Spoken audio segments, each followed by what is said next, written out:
ബഹുമാനപ്പെട്ട ഗവർണർ സഭയെ അഭിസംബോധന ചെയ്ത് നടത്തിയ നയപ്രഖ്യാപന പ്രസംഗത്തിൽ ചില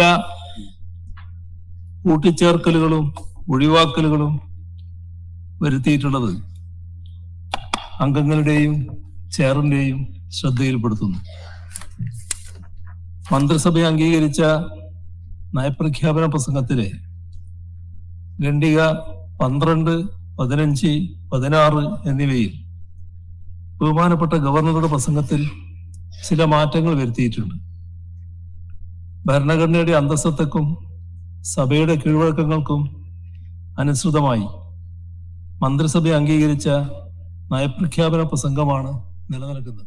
ആ പരിപ്പ് ഇവിടെ വേവില്ലെന്ന് പറഞ്ഞാൽ വേവില്ല, അത്ര തന്നെ. മോദി സർക്കാരിന്റെ RSS അജണ്ട കേരളത്തിൽ നടക്കില്ല എന്ന് ഒരിക്കൽ കൂടി തെളിയിച്ചു കൊടുത്തിട്ടുണ്ട് മുഖ്യമന്ത്രി പിണറായി വിജയൻ. 15ാം കേരള നിയമസഭയുടെ അവസാന സമ്മേളനത്തിന്റെ ആദ്യ ദിനം സംസ്ഥാന സർക്കാരിന്റെ നയപ്രഖ്യാപന പ്രസംഗത്തിൽ യൂണിയൻ സർക്കാരിനെതിരായ ചില പരാമർശങ്ങൾ ഒഴിവാക്കിയും ചിലത് കൂട്ടിച്ചേർക്കലുകൾ നടത്തിയും സഭയിൽ അവതരിപ്പിച്ച ഗവർണർ രാജേന്ദ്ര അർലേക്കറിന് അതേ രീതിയിൽ തന്നെ മുഖ്യമന്ത്രി തിരിച്ചടി നൽകി. ഗവർണർ ഒഴിവാക്കിയ ഭാഗം മുഖ്യമന്ത്രി കൃത്യമായും വ്യക്തമായും സഭയിൽ വായിച്ചു. സഭ അംഗീകരിച്ച നയപ്രഖ്യാപന പ്രസംഗത്തിലെ ഖണ്ഡിക 12-ലെ ആദ്യ വാചകം ഇപ്രകാരമാണ്: ഇത്തരം സാമൂഹികവും സ്ഥാപനപരവുമായ നേട്ടങ്ങൾ കൈവരിച്ചിട്ടും ധനകാര്യ ഫെഡറലിസത്തിന്റെ ഭരണഘടനാപരമായ തത്വങ്ങളെ ദുർബലപ്പെടുത്തുന്ന യൂണിയൻ ഗവൺമെന്റിന്റെ തുടർച്ചയായ പ്രതികൂല നടപടികളുടെ ഫലമായി കേരളം ഗുരുതരമായ സാമ്പത്തിക ഞെരുക്കം നേരിട്ടുകൊണ്ടിരിക്കുകയാണ്.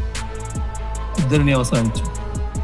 ഈ വാചകം ബഹുമാനപ്പെട്ട ഗവർണർ ഒഴിവാക്കിയിട്ടുണ്ട്. മന്ത്രിസഭ അംഗീകരിച്ച നയപ്രഖ്യാപന പ്രസംഗത്തിലെ ഖണ്ഡിക 15-ലെ അവസാന 2 വാചകങ്ങൾ ഇപ്രകാരമാണ്: സംസ്ഥാന നിയമസഭകൾ പാസാക്കിയ ബില്ലുകൾ ദീർഘകാലമായി കെട്ടിക്കിടക്കുകയാണ്. ഈ വിഷയങ്ങളിൽ എൻ്റെ സർക്കാർ സുപ്രീം കോടതിയെ സമീപിക്കുകയും അവ ഒരു ഭരണഘടനാ ബെഞ്ചിന് റഫർ ചെയ്തിരിക്കുകയുമാണ്. ഉദ്ധരണി അവസാനിച്ചു. ഈ വാചകം ബഹുമാനപ്പെട്ട ഗവർണർ ഒഴിവാക്കിയിട്ടുണ്ട്. മന്ത്രിസഭ അംഗീകരിച്ച നയപ്രഖ്യാപന പ്രസംഗത്തിലെ ഖണ്ഡിക 16-ലെ അവസാന വാചകം ഇപ്രകാരമാണ്: നികുതി വിഹിതവും ധനകാര്യ കമ്മീഷൻ ഗ്രാന്റുകളും സംസ്ഥാനങ്ങളുടെ ഭരണഘടനാപരമായ അവകാശങ്ങളാകുന്നതും ഔദാര്യമല്ലാത്തതും ഈ ചുമതല ഏൽപ്പിക്കപ്പെട്ടിട്ടുള്ള ഭരണഘടനാ സ്ഥാപനങ്ങൾക്ക് മേലുള്ള ഏതൊരു സമ്മർദ്ദവും ഫെഡറൽ തത്വങ്ങളെ ദുർബലപ്പെടുത്തുന്നതുമാണ്. ഉദ്ധരണി അവസാനിച്ചു. ഈ വാചകം അതേ രീതിയിൽ വായിച്ചു. എന്നാൽ ഈ വാചകത്തിനൊപ്പം ഉദ്ധരണി എൻ്റെ സർക്കാർ കരുതുന്നു, ഉദ്ധരണി അവസാനിച്ചു എന്ന് ബഹുമാനപ്പെട്ട ഗവർണർ കൂട്ടിച്ചേർത്തിട്ടുണ്ട്. നയപ്രഖ്യാപന പ്രസംഗത്തിൽ ബഹുമാനപ്പെട്ട ഗവർണർ ഒഴിവാക്കിയവ ഉൾപ്പെടുത്തിയും കൂട്ടിച്ചേർക്കലുകൾ ഒഴിവാക്കിയും മന്ത്രിസഭ അംഗീകരിച്ച നയപ്രഖ്യാപന പ്രസംഗം അച്ചടിച്ച് വിതരണം ചെയ്തിട്ടുണ്ട്. ഇത് ആധികാരികമായ നയപ്രഖ്യാപന പ്രസംഗമായി അംഗീകരിക്കണമെന്ന് അങ്ങയോട്. ഇനി ബഹുമാന്യ ഗവർണർ രാജേന്ദ്ര അർലേക്കറുടെ ഓർമ്മയിലേക്ക്. യൂണിയൻ സർക്കാരിന്റെ ഹിഡൻ അജണ്ടകൾ നടപ്പിലാക്കാൻ കച്ചയും മുറുക്കി ഇങ്ങ് തെക്കേ മുനമ്പിലേക്ക് പുറപ്പെട്ട മറ്റൊരു സർവാധികാരി പണ്ടിവിടെ ഉണ്ടായിരുന്നു. ആരിഫ് മുഹമ്മദ് ഖാൻ എന്നായിരുന്നു പേര്. ഇപ്പോ ബീഹാറിലോ മറ്റോ ഇരിപ്പുണ്ട്.